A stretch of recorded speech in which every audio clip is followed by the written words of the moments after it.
one of the main men in MMA training and Xtreme Couture more generally, Eric Nicksick. Good to sit down as always. How are things and what is always a busy period with your MMA schedule? Yeah, it's doing well, Mike. Nice had a weekend off finally, so we got to hang out the wife and kids and watch my boy Belal Muhammad go do his thing. So yeah, it's been a good week. I did want to say that because I think it was the Petr Haraguchi weekend, the first weekend in December. You had a couple of guys on Bellator and a couple on the UFC, if memory serves. So what has this weekend off been like for you? Because I know how busy you are with the gym and all sorts. Yeah, it was just really just a weekend off from cornering, So Francis and myself, and then a bunch of the guys from the team, we have our Saturday practices that, we coined a Sicko Saturday. So those are kind of quite to do. It's a lot of guys in the gym and stuff, but having a weekend off from cornering is always nice because you're always on those emotional roller coasters, So we had the two guys out in Bellator. I flew home that morning, so no sleep at all. Got to get to the hotel, and then it was Chris Curtis, Manel, and then Maki Patolo all the same day. So yeah, I was running hard, man. Crazy. Well, let's talk about 2021, because we spoke, I think, in Feb or March. I can't quite remember, but a lot happened. A lot would have happened with your stable of fighters. Talk to me a little bit about 2021 for Xtreme Couture and Eric Nicksick and his fighters more generally.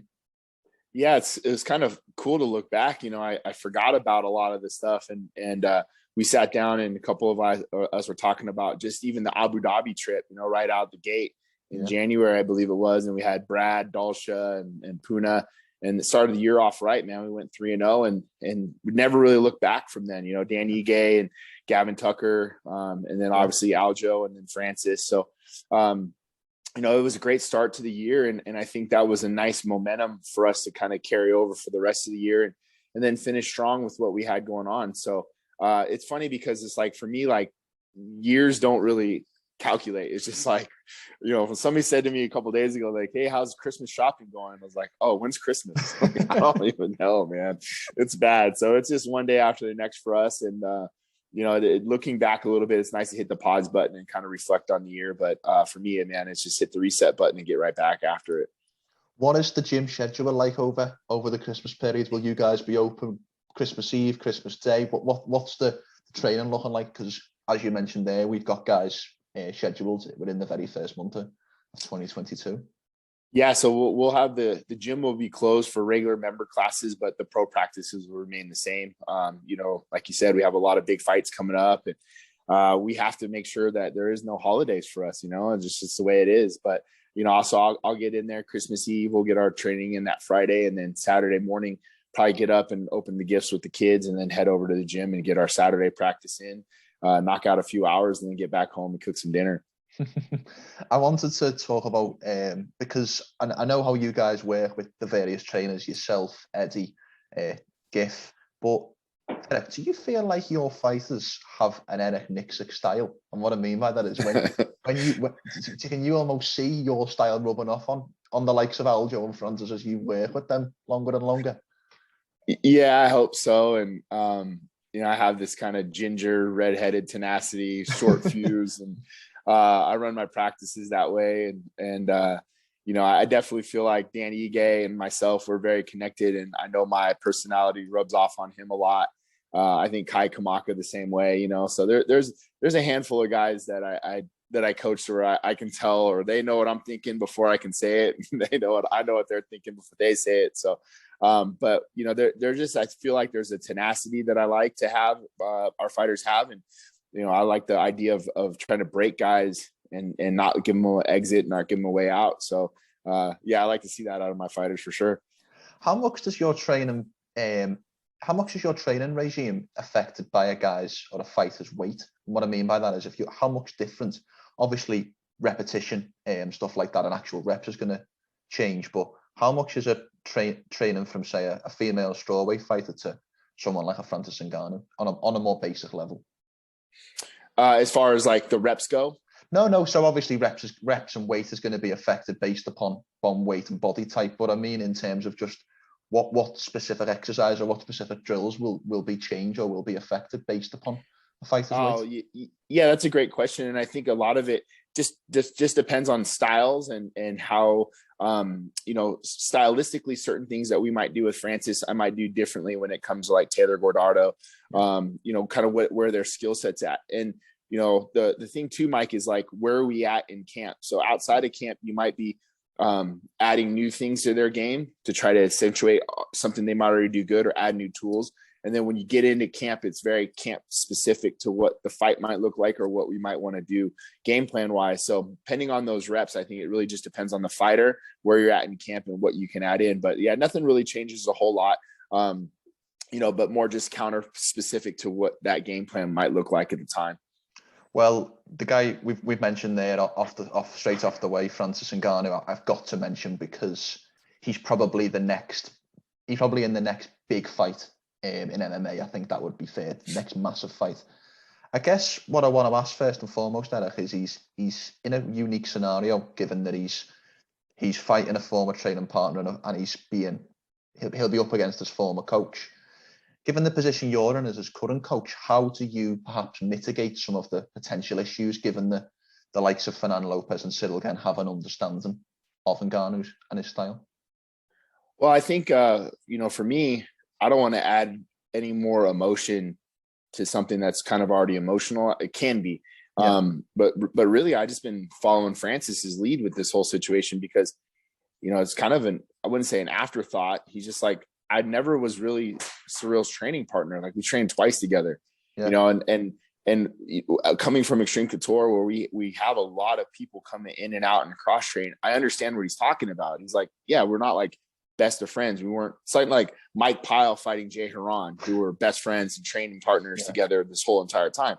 So it's just not really the case there. Now, you know, when it comes to Ferdinand and him, there's a different dynamic there, and I try to listen and understand, obviously, where Ferdinand's coming from, but I hear Francis's side of the story of things, and it just completely you know, washes some of the things that he says, and it doesn't make a lot of sense to me. I think, for me as a coach, I would like to see those guys eventually get along, because they do have a history together, and I think that is important. But the way it stands right now is just, he doesn't really talk too much about it, nor does he care to. And I think that he's just kind of has tunnel vision on what his task at hand is, and that's Ciryl Gane, and that's all he really wants to worry about. There's been a lot of media attention on this rivalry, and I think something that you alluded to there is a sentiment that I've kind of agreed with. I'll ask you plainly, is the media overemphasizing this potential rivalry? Is it a little bit more business as usual for Francis, in your opinion? I think it's been blown out of proportion. I think a lot with things, and you know, the obviously the MSG video clip of him walking by, and you know, that was all set up. You know, and I mean, he even said, he's like, they had me walking this direction first, and then the girl gets a phone call and was like, oh no, we're gonna walk back this way, and then cameras were there, they were there, so it was all, he was like, this is all set up. You know, so and at the end of the day, his whole point was like, you know, I'm not friends with Ferdinand. I don't need to address him. I don't want to say anything to him, but I have nothing against Ciryl. And I would have said hello to him. I would have shook his hand, but he was with somebody that I didn't care to talk to. So I just continued to walk, you know, and then they made it this big ordeal. So I think the media's, you know, it looks good. You know, it looks good to kind of pull all this out before a big fight like that. But I assure you, man, like, he's business as usual, and he's not thinking too much other than the fact that he wants to defend his title. I think, correct me if I'm wrong, but I think we saw a real leveling up of Francis Ngannou when he won the title against Stipe. The moment that sticks out is when he stops Stipe's takedown and then moves in the reversal to take us back. That was a moment where I think a lot of MMA fans went, wow, Ngannou was really leveled up. Do you think that performance showed that? Well, you know, he's been showing a lot of that in the room, and you know, you and I talked about that in the past. It was like, man, it's fortunate that we don't have to show those things. And you know, he was able to do that in the fight. And you know, look, it was just a little bit of it. It wasn't like he showed he's an All-American wrestler. He stuffed a takedown, but he was able to capitalize on that mistake by Stipe. So, you know, granted, you get the naysayers that be like, oh, well, he didn't show a whole lot, and then you get everybody that really overhyped the fact. But at the end of the day, he's been putting in the work. And I think that he was able to show a little glimpse of that of the last 2.5, 3 years, where he's really been working hard on his grappling and his wrestling. How unique of a challenge is Ciryl Gane? Because whilst he's shown an exceptional skill set, there has been a lot made of it, and I think rightly so. But how unique of a challenge is he to Francis and the heavyweight division more generally? Very unique in the sense where he's never really stuck in front of you. You know, he does a very good job with movement. It's more of a vertical up down karate style, and he manages his distance very, very well. Whereas I think a lot of heavyweights love to kind of crash in the middle, and they're always there. You know, like at any moment you can finish a fight. So I think with him, there's just some differences as far as where do you find him? How do you find him? How do you get him into a gunfight with you? Because he does a really good job of dictating that pace, and he never really gets squared up very much. You never see him really get hit hard, you know? So I think finding the right areas and how to set the right path to get to those big punches is important. You don't want to go out there and just wing everything 100% at the guy. You have to kind of find him.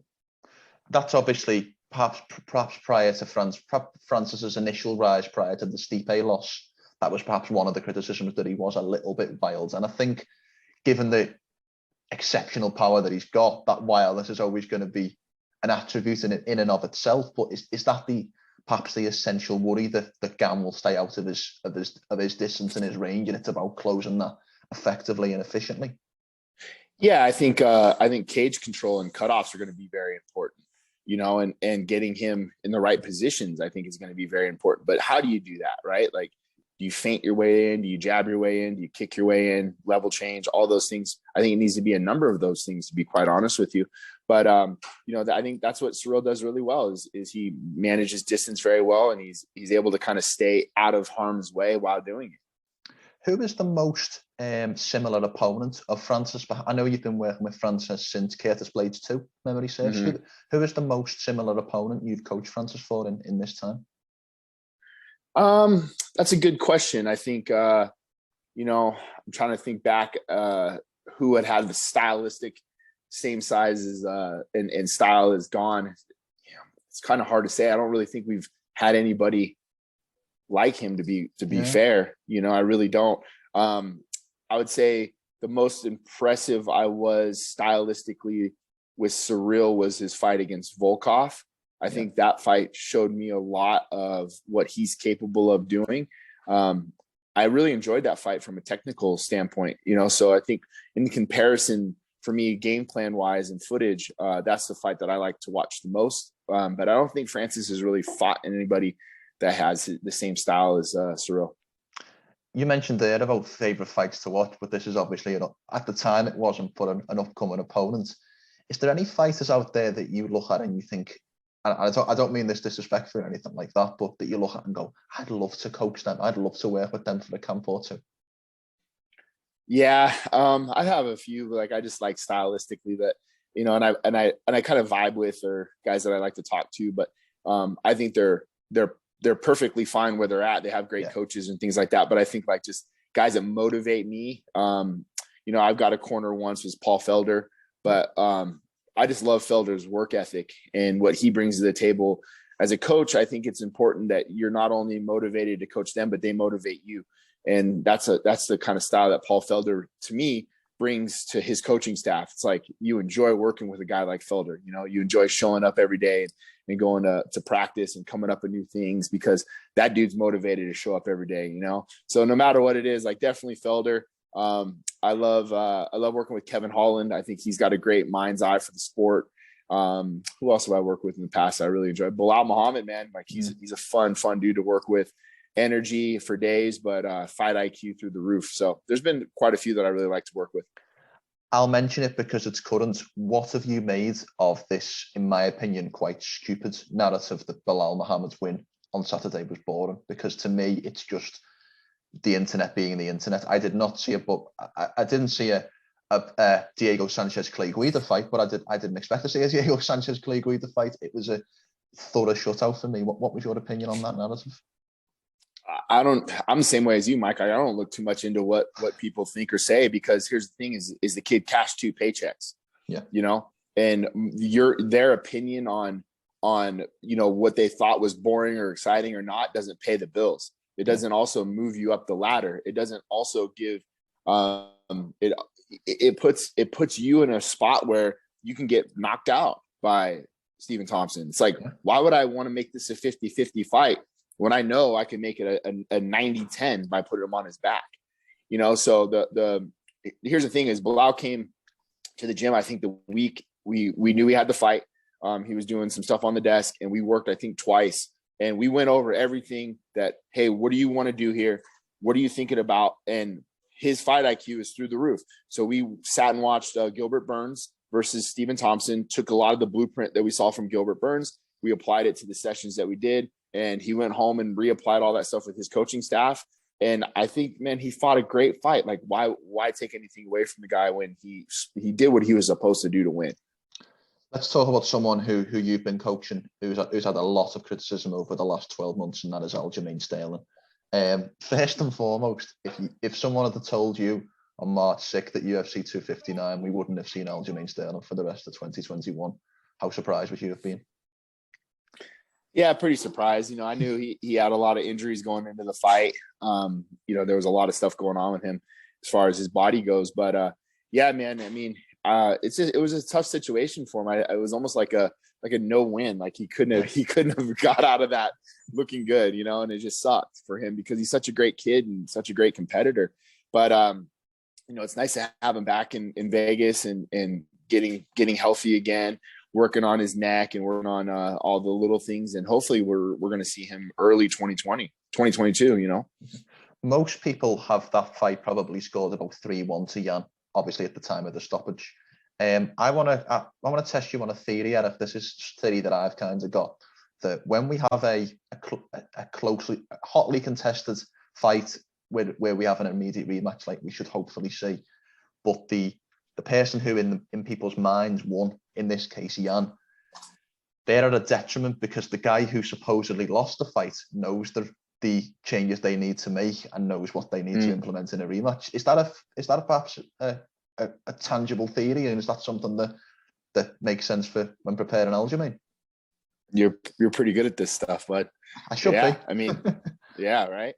No, I love it, and I think that, you know, for us, we came away with that fight, and you know, myself and Aljo just sat down like 2 weeks ago, I believe, sat down and rewatched the fight together and went over a lot of notes, round by round, move by move, minute by minute. But more importantly, you know, we talked about what his body or what he was going through leading up to that fight. You know, even our diet, like, hey, what did you eat the day of the fight? What didn't you eat? What did we do here? What did we do there? You know, and I think that there's so many things of improvement that we can make in that fight. Now, does that mean we're going to go out and steamroll Petr Yan? No, it gives us a lot of things that we can work on and how we can become better, I think, for the next time out. Yeah, of course. I want to ask you something, Eric, that's just come off the cuff. Obviously, you mentioned this massive stable of fighters that you've got at Xtreme, all the different styles, all the different people you're working with. Ultimately, how, as a head coach with so many guys you're working with, you're probably never going to be able to fulfill every single goal. Every time Francis defends his world title or Aljamain defends his or someone wins another, there's going to be another guy in the room wanting to attain that. How do you kind of wrestle with that? The idea that you, as a head coach with so many guys, you're never probably going to accomplish the essential goal of winning a world title for everybody.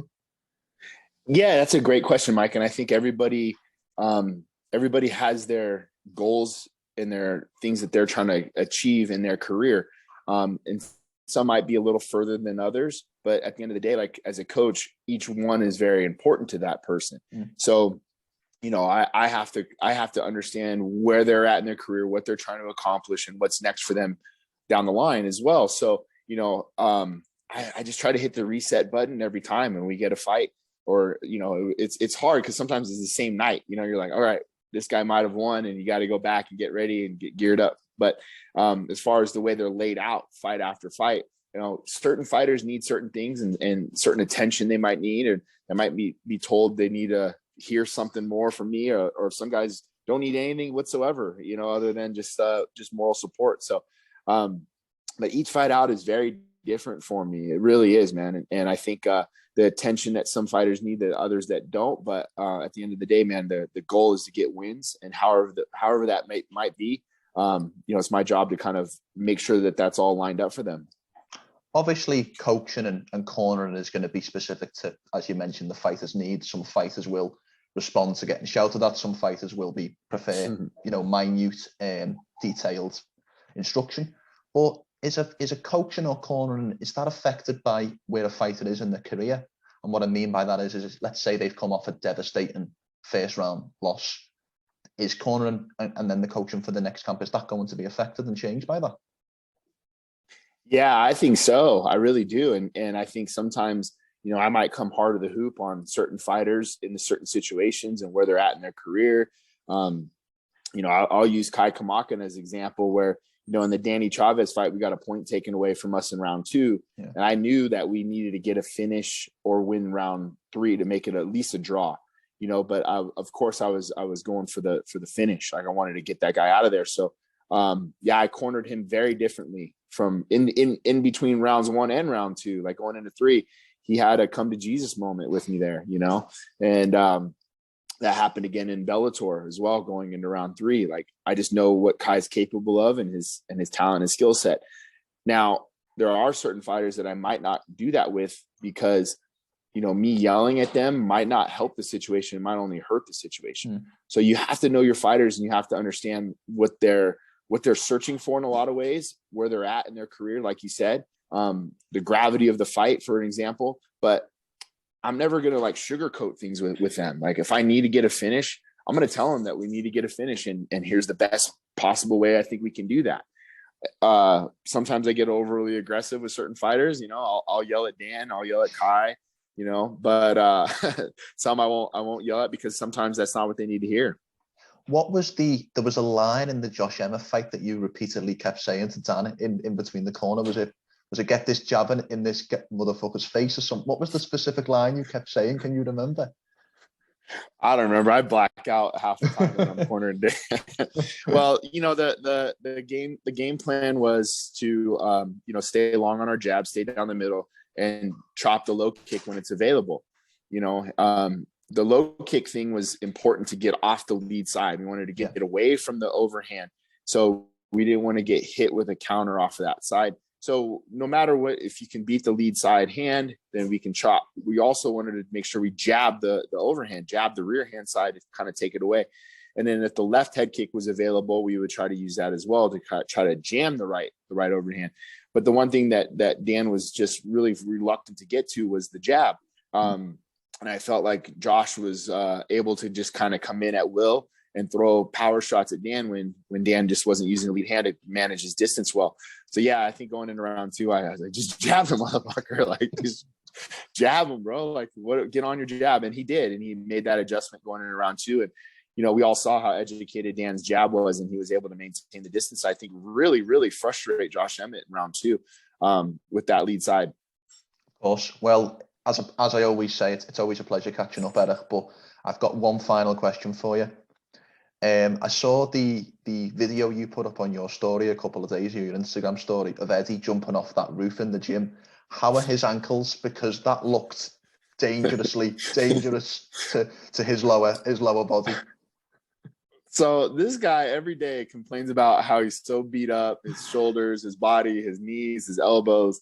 So it was probably 2 weeks ago or 3 weeks ago, I'm in the small octagon. He's in the big octagon. And he's like, I'm holding pads for Puna. I think he's holding pads for Casey. And he's like, hey, has anybody ever jumped over this octagon and jumped across and landed in this octagon? And I was like, I don't know if anybody, as I'm saying it, he jumps across the octagon and lands, kicks the whole side of the cage. He jumps up and he's like, I did it. His legs bleeding. I was like, oh, bro, you're a nightmare. And then so a couple days ago, the mats we have some extra mats that we got some new mats are all laid out on the side of the corner. And then he's like, has anybody ever jumped off of the, and I was like, I don't know, bro, but let me get my camera out at least before you do it.